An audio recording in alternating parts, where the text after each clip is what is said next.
Alright, welcome back everyone. Today we're doing a tutorial on how to install an AR dust cover or ejection port cover, whatever you want to call it. I'm actually just replacing this one with the American flag on both sides. I thought it'd look cool.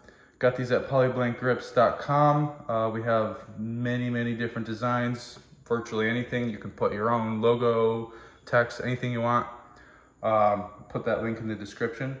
Let's get right to it. So it's fairly simple. All you need is 2 small flathead screwdrivers to get that C-clamp in there, which we'll get to, and some painter's tape.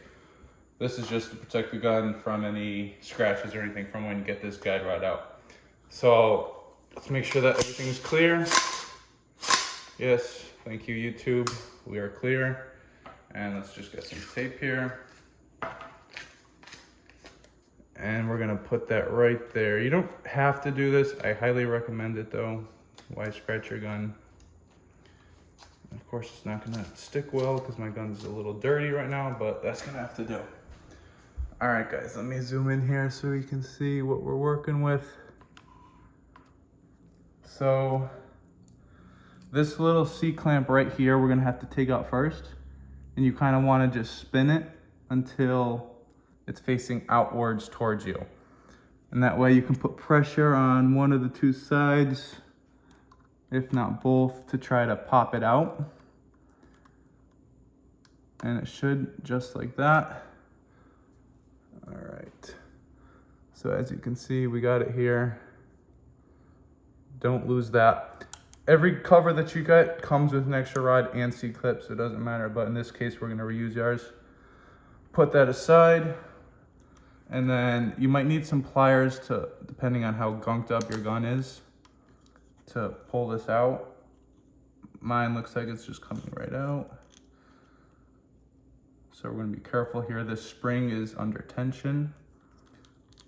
So we're gonna bring it back as much as we can. You could probably take it all the way out. I guess I will.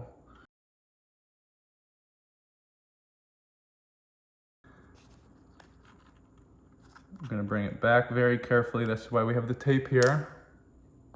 Let's zoom out just a bit. And take that off.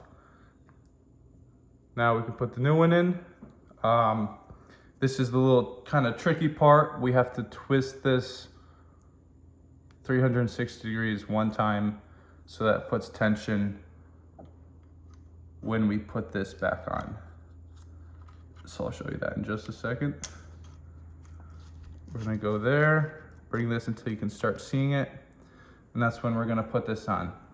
So this is going to have to press down, put pressure this way, clockwise if you're looking that way. So we're going to twist it clockwise once until this little thing, this little end of this is going to be facing upwards. So I'm just holding it here. As you can see, if I let go, tension goes. So let's try this. You can bend it a little bit. That's gonna be like that. While it's caught, we're gonna flip it around and place it down. Then push it through. Of course, make sure everything is lined up.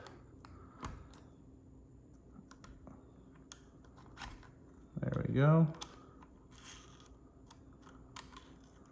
And just like that. Before we put the C-clamp on in that little groove right there, we're gonna just make sure that there's tension. Click it in, rack it, make sure everything works well. It does. And now we can put that C-clamp back in, or the one provided in the bag. And we're just going to drop it right back in the spot. Right there. I don't really have nails, but if you push it up against it, sometimes you can click it in just like that. It worked. Look around, make sure it's snug. And there you go. That's how you do it. Very simple. Check it again, we're all good.